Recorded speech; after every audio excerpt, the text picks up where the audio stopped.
أهلا وسهلا فيكم مشاهدين ومتابعين قناة جي اس فوروي.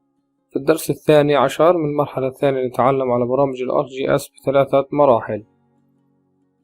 في هذا الدرس وهو الدرس الأخير من المرحلة الثانية فيه راح يكون تطبيق لمجموعة من الأدوات التول بوكس داخل الموديل بيلدر لتصميم أداة واحدة تختصر الوقت والجهد عند الوصول إلى تحليل أو مجموعة تحليلات. هذا المقصود في الموديل بيلدر. عندنا ملف أوتوكاد بداخله عدة طبقات. افتح ملف الأوتوكاد. عندنا هذا ملف الأوتوكاد بداخله حد الحوض مع رقم الحوض. أيضا في عندنا حدود القطاع مع أرقام القطاع وحدود للشوارع مع عرض الشارع ورقم الشارع. ودخلنا على لايرات الأوتوكاد. عندنا 4 لايرات بهاي الطريقة. فإحنا مطلوب منا إنه نحول القطع موجودين في اللون البرتقاني مع أرقامهم نحولهم لفيتشر كلاس. في عنا عدة طرق. طريقة بدون استخدام الموديل بيلدر وطريقة مع استخدام الموديل بيلدر. نجرب الطريقة الأولى. طبعا في عنا ملاحظة مهمة جدا جدا بالنسبة لجودة البيانات. يعني إذا عندنا جودة البيانات في الأوتوكاد صحيحة 100% وفيش عندنا ولا أي خطأ بهاي الطريقة، هيك عندنا خطأ إحنا.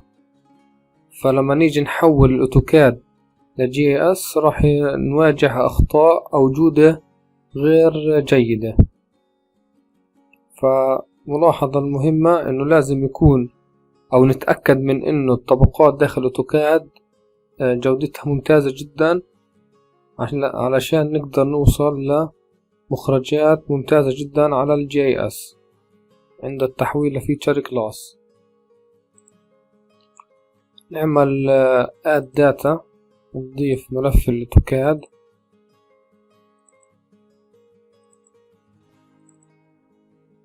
عندنا ملف الأوتوكاد نتأكد منه هاي موجود فيه عندنا القطع وحدود الأحواض ورقم الحوض ورقم القطعة ورقم الشوارع. هسا احنا مطلوب منا القطع، فاحنا بنقدر نروح على طبقات الأوتوكاد نخفي الطبقات اللي مالها لزوم.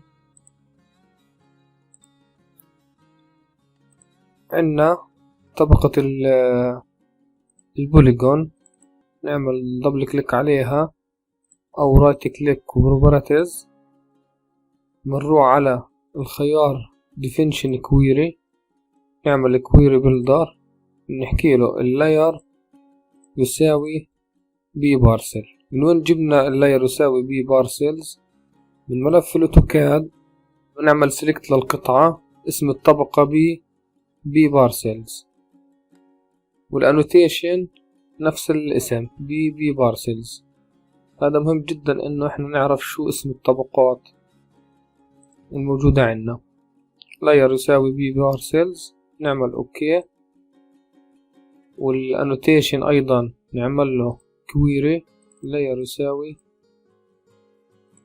بي بارسلز. ملف الاوتوكاد حاليا عندنا اصبح فقط بوليجون يعني مساحة القطعة.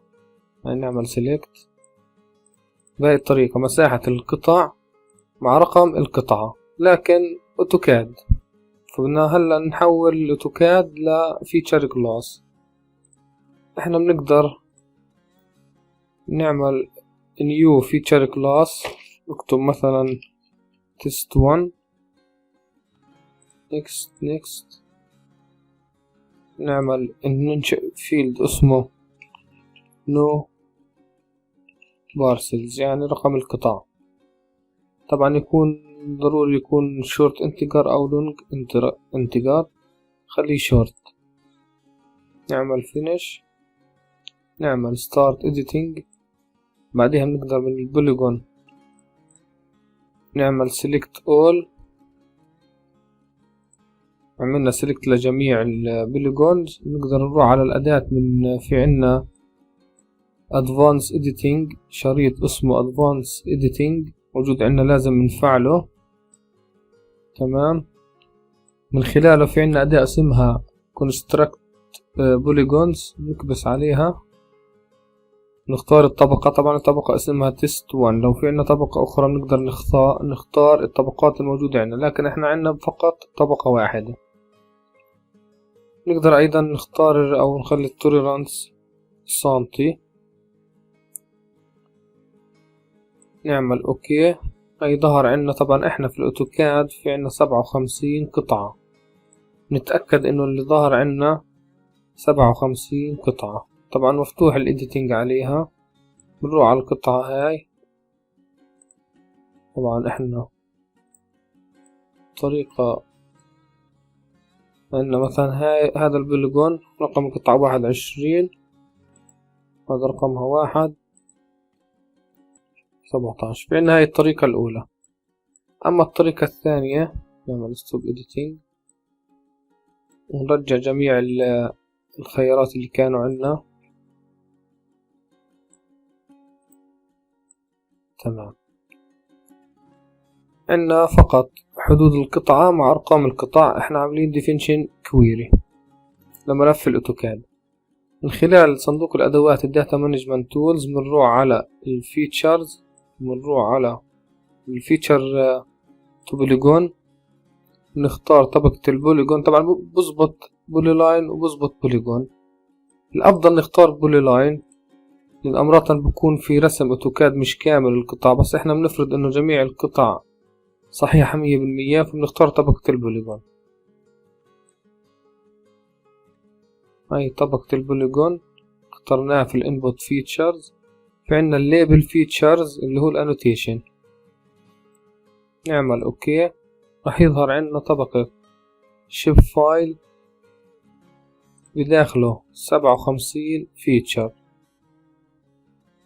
لكن هون في عنا مليان فيلدات، او عفوا في عنا مليان فيلدز ما بدنا اياهم، يعني ما بيلزمونا. شو اللي بيلزمنا؟ فقط بيلزمنا فقط هذا الحقل اللي هو في ارقام القطع. لو رحنا على هذا الفيتشر، هذا رقم 1 مظبوط. مثلا عندنا ناخد تست تاني. هاي هذا القطعة رقم 28 موجود في هذا الحقل. نعمل زوم تو لاير 28، نتأكد مظبوط 28. معناته بدنا نحذف جميع الحقول أو جميع الفيلدز اللي عندنا ونخلي فقط هذا الحقل. بنروح على نفس الداتا مانجمنت تولز، بنروح على الفيلدز، بعدها بنروح على ديليت فيلد، نختار هاي الطبقة، نعمل سيلكت لجميع الحقول ما عدا آخر حقل، نعمل أوكي.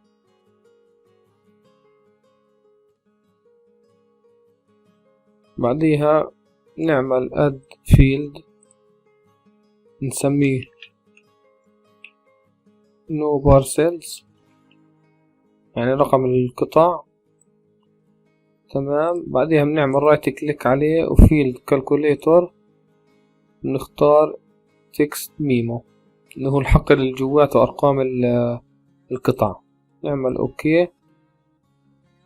أنا عامل select فعمل فقط لوحده، أنا عملت unselect. نرجع نفس العملية field calculator أوكي، فبيعبي لي جميع أرقام القطع. طبعا هذا الحقل بطل له لازمة، نعمل له delete field.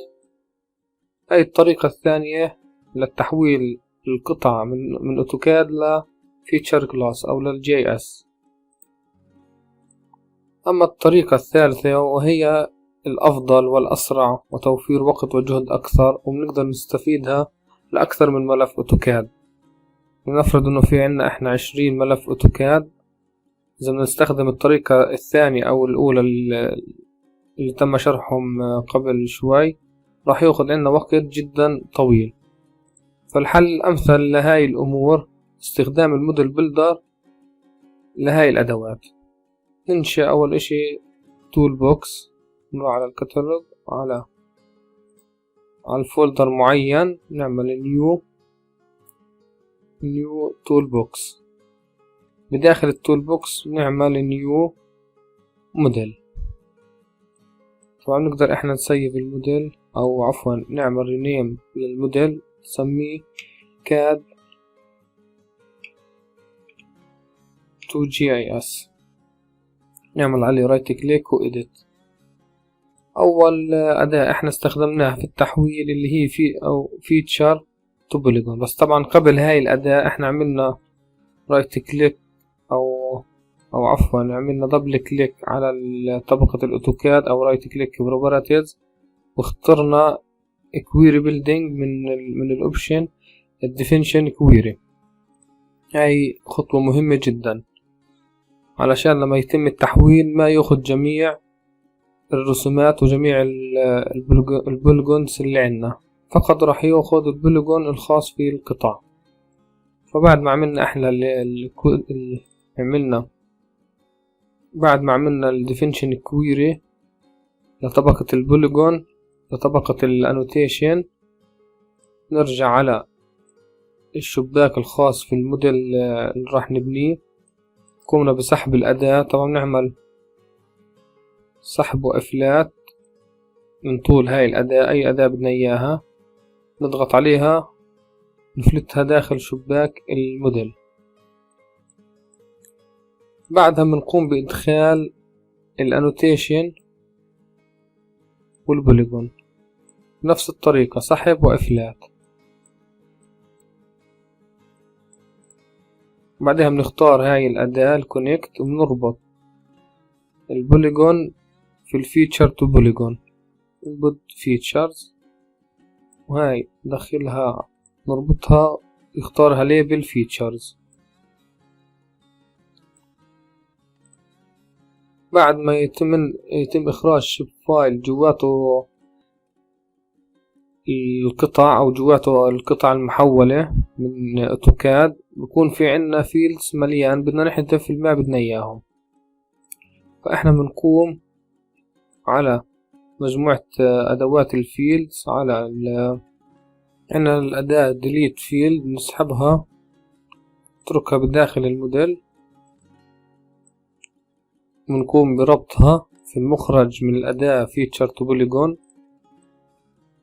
طبعا نختار هاي الأداة connect، كبسة أو ضغطة في المساحة اللي عندنا هون، والضغطة الثانية بتكون على الأداة.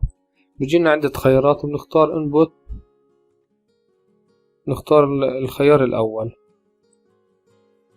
بعدها بنرجع على السلكت، بنروح نختار دبل كليك على delete field، نعمل نحذف جميع الفيلدز موجودات عندنا، هذا الشيب لينكس والشيب اريا والريف نيم. طبعا حقل الأرقام يكون بداخل حقل اسمه ريف نيم، نعمل اوكي. بعد ما نحذف جميع الحقول اللي ما بدنا اياهم نعمل اد فيلد، نسحب الأداة الخاصة بالاد فيلد ونقوم بربطها في المخرج تبع الأداة delete field input. بعدها دبل كليك، واسم الحقل اللي راح نضيفه no parcels يعني رقم القطاع. الفيلد تايب long integer، تمام. باقي الخيارات ما بيلزمونا، نعمل اوكي. هيك احنا ضفنا فيلد. بعد ما نضيف الفيلد بدنا نعمل كالكوليتر للفيلد.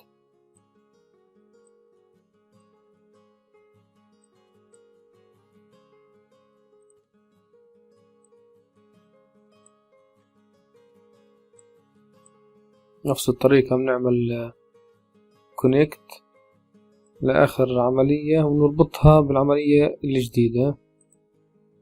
بعدها الأداة السلكت ودبل كليك على الفراغ الأبيض. طبعا لما يكون في ألوان عندنا هون يعني الأداة اشتغلت، هون عندنا أبيض يعني غير مفعل الأداة. نكبس دبل كليك على كالكوليت فيلد، نختار الفيلد اللي بنعمل له كالكوليت اللي هو no parcels. طبعا الكويري يعني أو عفوا ال SQL اللي بنعمل من خلال الآلة الحاسبة هاي الموجودة عنا، تظهر عنا هذا الشباك، بنحكي له إنه الحقل اللي اسمه no parcels يساوي ref name، نعمل أوكي.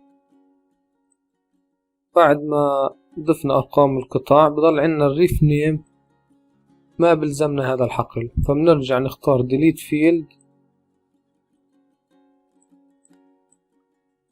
دبل كليك وبنحذف الريف نيم، بنعمل إظهار أو تفعيل يفضل. بعديها في عنا المخرج الطبقة هذا نعمل له رايت كليك واد ديسبلاي، يعني لما نعمل رن للأداة أو للموديل بيلدر لمجموعة الأدوات نعملهم رن تشغيل، نقدر إحنا رايت كليك ونكبس على اد ديسبلاي عشان الطبقة المخرجة تظهر عنا في التيبل اوف كونتنتس. نعمل رن. بعد انتهاء الموديل بيظهر عنا طبقة نعملها في التيبل اوف كونتنتس، بيظهر عنا الطبقة. طبعا نقدر نخفيها، هيك خفيناها بطل ظاهر عنا. نعمل اد ديسبلاي هي ظهرت. نعمل open attribute table، بنلاحظ انه تم التحويل بنجاح، يعني جميع القطع 57 قطعة.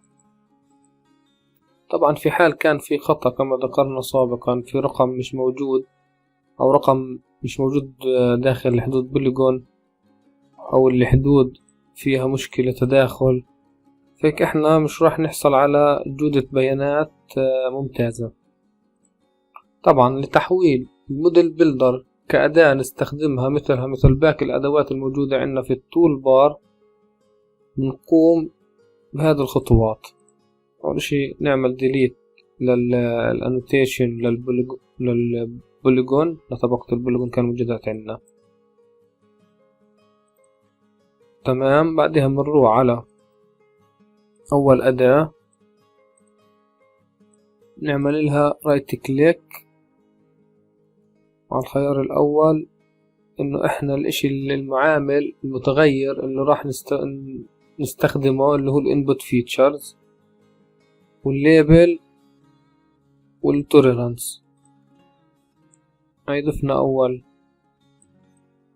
أول معامل الانبوت فيتشر، ونعمل له رايت كليك ونختار هذا الخيار موديل باراميتر علشان يظهر عنا كما الأدوات.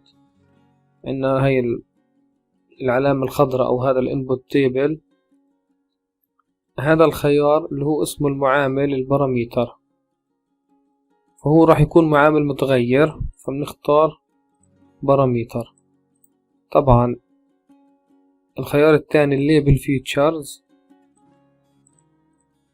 طبقة الكتابات الخاصة بأرقام القطع مثلا، نعملها رايت كليك وموديل باراميتر. نقدر نعمل احنا رايت كليك ورينيم اللي هي طبقة الكتابات، هون طبقة الحدود، حدود القطع يعني. هذا معامل متغير. نقدر احنا نضيف معامل غير متغير ثابت، نعمل رايت كليك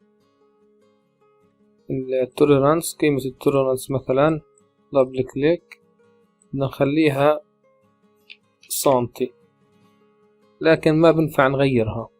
اما طبقة الحدود وطبقة الكتابات بنغيرهم قد ما بدنا، لكن هاي الطبقة او هذا المعامل ثابت غير متغير. باقي الخيارات بتكون ثابتة ما بنغير فيها. طبعا نعمل سيف، نعمل كانسل، نروح على الأداة. نقدر هاي الأداة نضيفها على الارك تول بوكس من خلال رايت كليك على الارك تول بوكس فوق اد تول بوكس، نروح على مسار الحفظ هاي تول بوكس ونختار اوبن. بيظهر عنا صندوق جديد مثل باقي الصناديق جواته أداة اسمها CAD to GIS. نعمل عليها دبل كليك، بيجي عنا هذا الخيار. طبعا أول إشي عنا طبقة حدود القطاع اللي هي البوليجون، طبقة الكتابات اللي هي الانوتيشن. نعمل سحب وإفلات، نعمل اوكي. طبعا هون انا ناسي شغلة مهمة، رايت كليك نعمل اديت، ان المخرج لازم نعمل له باراميتر اللي هو نسميه مكان الحفظ. طبعا انا بترك لكم باقي الخيارات مثل ما بدكم، بتحطوا بتضيفوا طبقات او لايرات، بتضيفوا ادوات معينة، لكن احنا مطلوب منا الفكرة من الموديل. طبعا نرجع edit مكان الحفظ نتركه فاضي، نعمل سيف، نرجع على الأداة دبل كليك تفتح الأداة عندنا هيك. نختار طبقة البوليجون أو البولي لاين، تنتين بظبطوا. هاي اخترت أنا هاي الطبقة، وطبقة الكتابات اللي هي الانوتيشن، ومكان الحفظ هو خلينا نسميه تيست 2، نفس الجي داتابيس اللي عملنا عليها الطبقة الأولى. نعمل اوكي، جهز عنا الموديل وظهرت عنا الطبقة داخل الداتا سيت. نعملها اوبن اتريبيوت تيبل، نفس الاشي، في عنا 57 فيتشرز وعنا جميع الارقام موجودات. هاي مقدمة صغيرة وبسيطة عن الموديل بيلدر. بتمنى منكم اخدتوا فكرة عن الموديل بيلدر، كيف تم تصميم أداة حسب الهدف اللي احنا بدنا اياه. طبعا قبل نهاية الدرس احنا بنقدر نضيف الأداة على أي شريط من هدول أشرطة التول بار الموجودات عندنا من خلال القائمة الكستمايز. بنروح على الكستمايز مود، نختار الخيار الوسط، ننزل تحت في عنا خيار اسمه جي بروسيسنج تولز، نعمل اد تولز، نختار مسار الحفظ الموجود فيه التول بوكس اللي احنا قمنا بإنشائه، نعمل اد.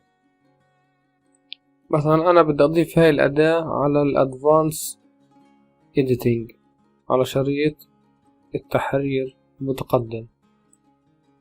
بعمل برضو ايضا سحب وافلات. هاي انا ضفت الاداة في المنطقة هون، بقدر مجرد ما اكبس عليها تفتح لي الاداة. ايضا نقدر احنا من الاداة نفسها الموجودة في التول بوكس او وين ما تكون موجودة، او هون مثلا نقدر نعمل رايت كليك وهون رايت كليك، نفس الخيارات. بنقدر احنا نعمل باسورد للأداة او لمجموعة الادوات اللي صممناها داخل الموديل بيلدر. وايضا نقدر نعمل بروبرتيز، نكتب اسمها ووصفها،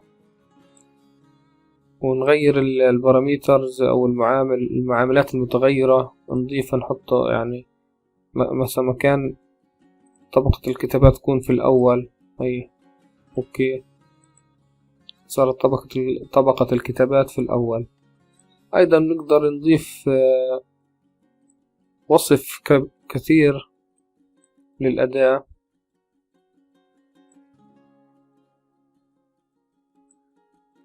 نقدر نعمل هيك edit، نضيف صورة للأداة ورمز للأداة أيضا، ووصف لكل أداة. مثلا هون يرجى اختيار طبقة الكتابات من ملف الأوتوكاد.